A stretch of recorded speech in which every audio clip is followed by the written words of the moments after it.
What's up, guys? So, welcome to Playfiend. I'm Ruben Bastos, an architect firefighter from Portugal, and today we are gonna react to some video on YouTube. It's called Being an Architect. It seems quite appropriated. So, let me just, put my head to the side and let's see.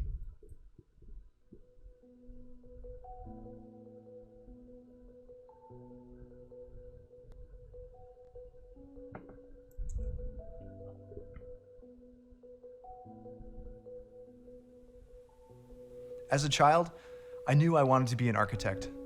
But I didn't just play with Legos and build matchbox cities. I was the kid who bought plan books with my lawn mowing money, and I'd redesign the floor plans. To my 8-year-old self, this was being an architect, drawing and cutting paper.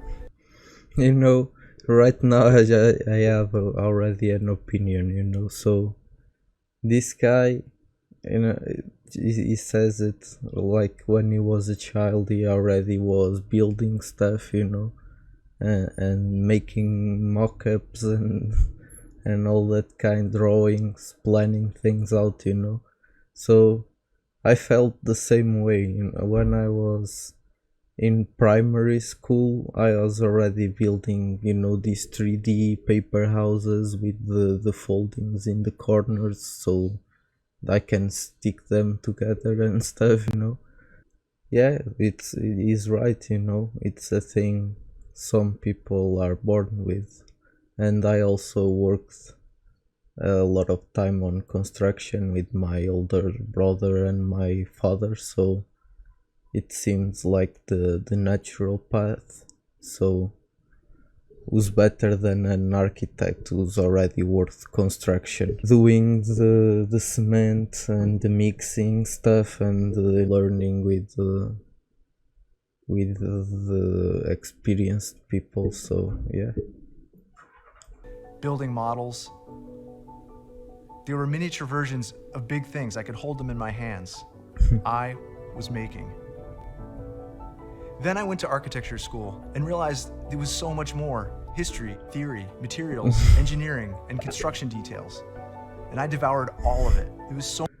Yeah, so exactly the same. So I'm from an arts background, so I took arts during the secondary, which before I came to the university.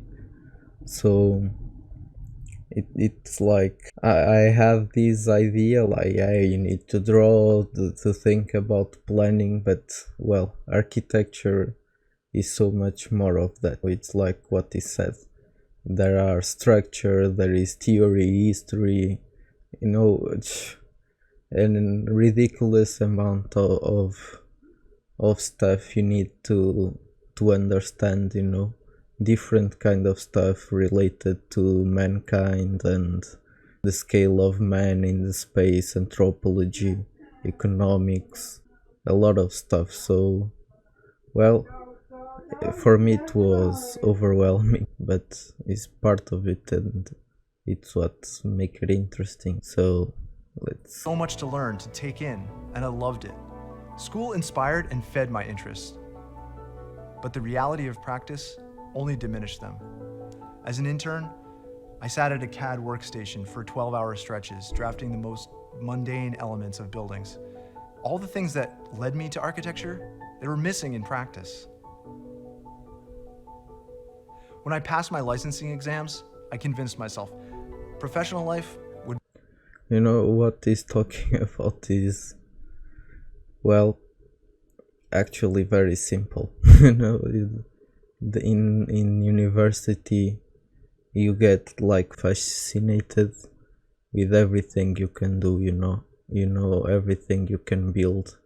The realm of possibilities are endless and you do it all. You do the implementation, in the facades, the planning, the everything, building up to the screw. So well, in professional life it's separated. You got like a team of 5 to do the planning or something. It really depends on the size of the office, the company. So you have like a design team for planning, and one do the room, and one will do the bathroom and stuff, and then you have guys to do these smallest details from doors, stairs, everything that's about the details, how is the inside of the walls, and that can come with a little bit disappointment. So let's see. Would be different. For a time, it was. As I went to work for a small residential firm, there Yeah. were interesting clients and projects, beautiful locations, and larger budgets. Actually, the the smaller companies are the best place to work and to learn, to learn even more, because you have more responsibility within the project. You do it all like in the university, or a bit like in the university. You have, in my case, I have this internship. It's me, another architect, and a civil constructions engineer.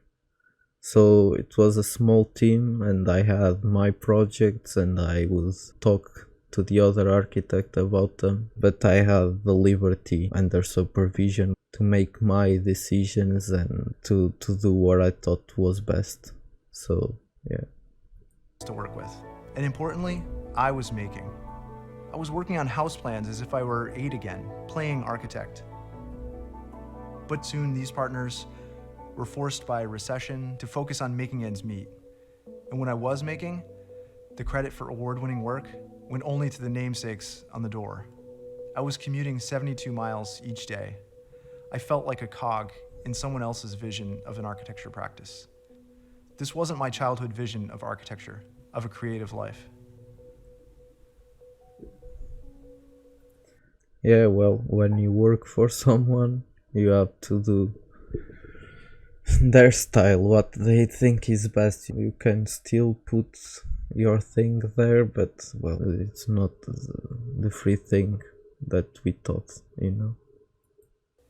I'd always been trained that there was one way to practice architecture. A client equals a project. And so you find clients and serve them. Finish this job, search for another client. Time worked is fee earned. But when I started out on my own, I had this realization that time is a fixed asset, the ultimate constraint, which means that whatever we do that's linked to time is limited in the same way. When I was young, I didn't think about this as much, but as I got older, I started to feel this press of time. And so I experimented with as many things as I could to subvert this relationship. I wrote, I designed on spec, I developed products, and I accepted every project that came my way. With each new experiment, I was finding this awakened and rekindled creative drive. I cataloged the results, what worked, what didn't, and the catalog became a sort of handbook, a field guide. At first, it was just for me, but the more I learned, the more I wanted to share it. I'm just gonna put a little bit. This thing, man, the notebook, it's a thing that we all carry, all kind. I think almost all architects carries a handbook every time with them. You can take notes or something. Yeah, I don't think you can see. And you can draw stuff. You can.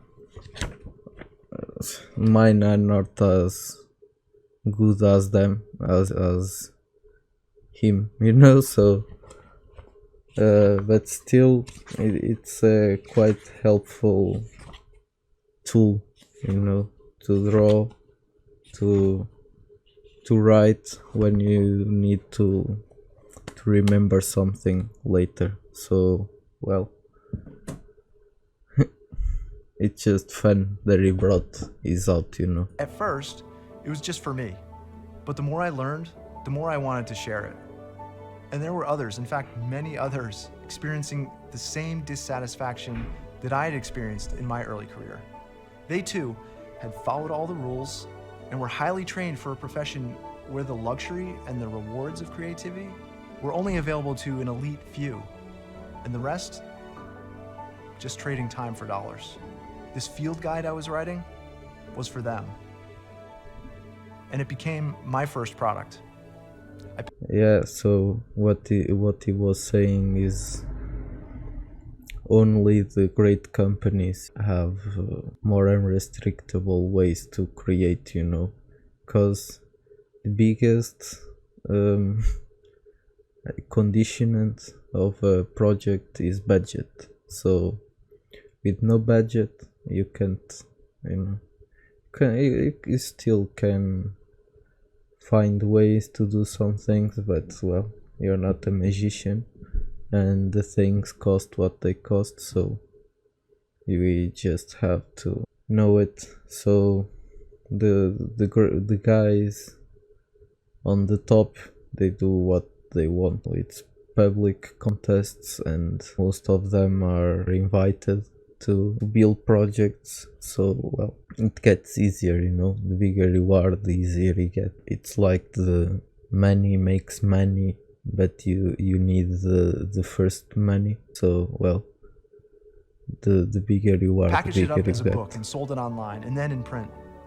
I followed it up with a second volume describing my attempts, some successful, some not, to reinvent the traditional practice of architecture.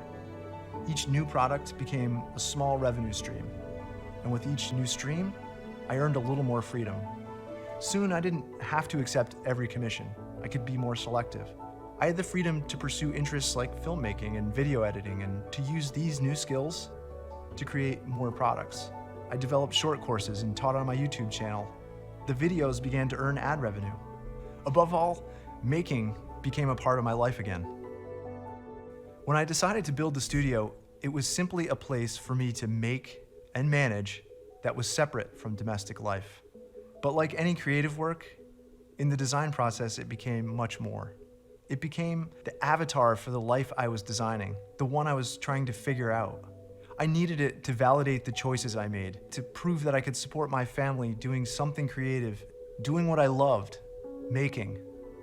So I set out to construct a simple monument to my design philosophies and aesthetics. I envisioned the project as I had everything else, a series of experiments in new construction techniques, the use of humble materials, a place to test new details. It had to be small, so an experiment in changeable and multi-use space. More than just a work of architecture, I wanted it to serve as an educational tool for clients to understand and experience my work, but also for students and viewers online. It became a workshop for sharing the process behind the making.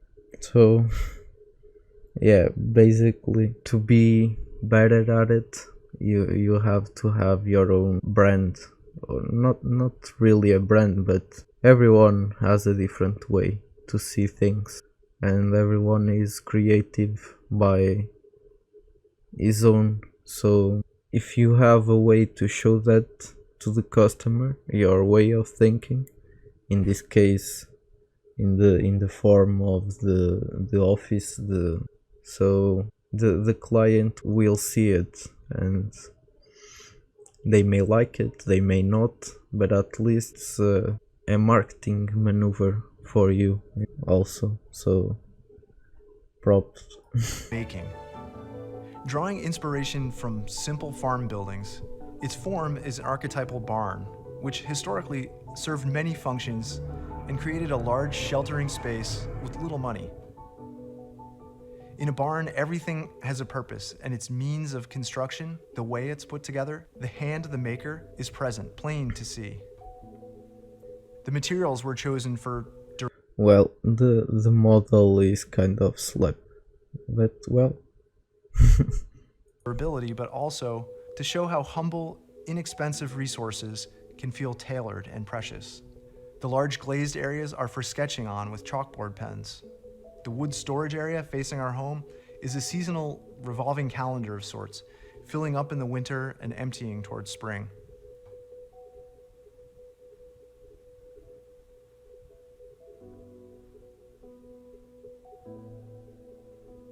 There's a quote by the author Annie Dillard that stuck with me. She says, "How we spend our days is, of course, how we spend our lives."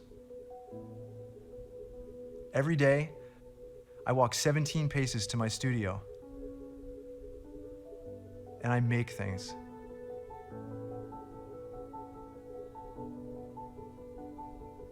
In the morning, it's writing, video scripting, recording, drawing, sketching.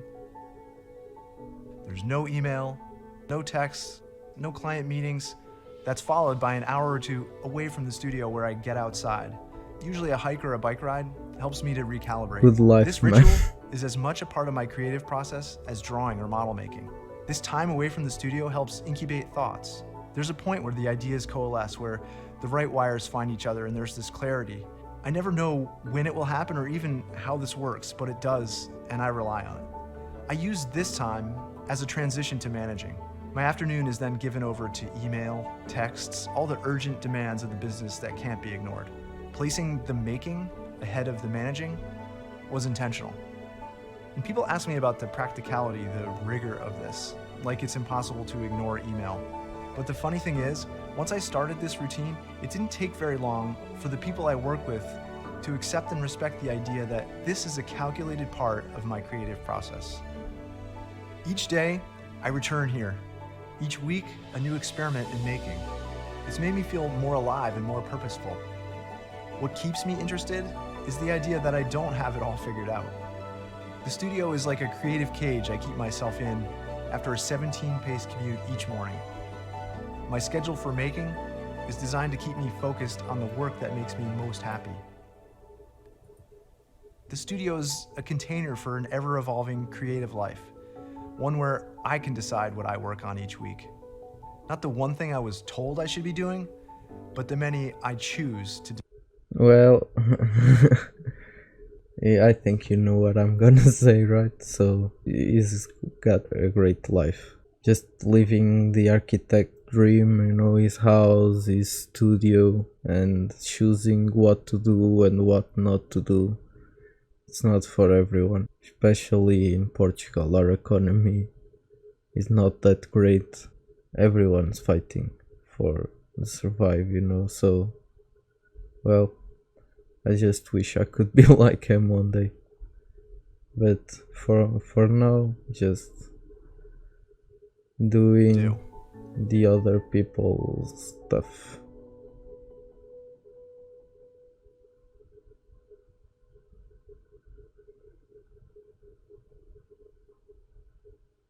So guys, this was it for today. Just gonna bring my normal head back. Well, being an architect is great. It's just humankind, they build stuff. You know what I'm saying is kind of, yeah, humankind is creative in their own way, and we all need a place to live. And if you look, independent of where you are, except in the middle of the nature, but everywhere you look, everything is architecture. But like the street, the sidewalk, the landscape design, the building, the bathrooms, the rooms, everything around you is kind of architecture. So yeah, you have a really important responsibility in serving the humankind. Well, this is my message. So guys, don't forget to support the original channel. I'm gonna put the video link on the description, so please go there and leave a like also. If you want to subscribe, the guy is awesome. I think he's better than me, so at least in his YouTube videos. That editing was awesome. This is it. Don't forget to leave a like at the end, subscribe, leave a comment if you like, and you know, hit that notification bell so you can receive the notifications for our daily content. I'll see you next time. Bye.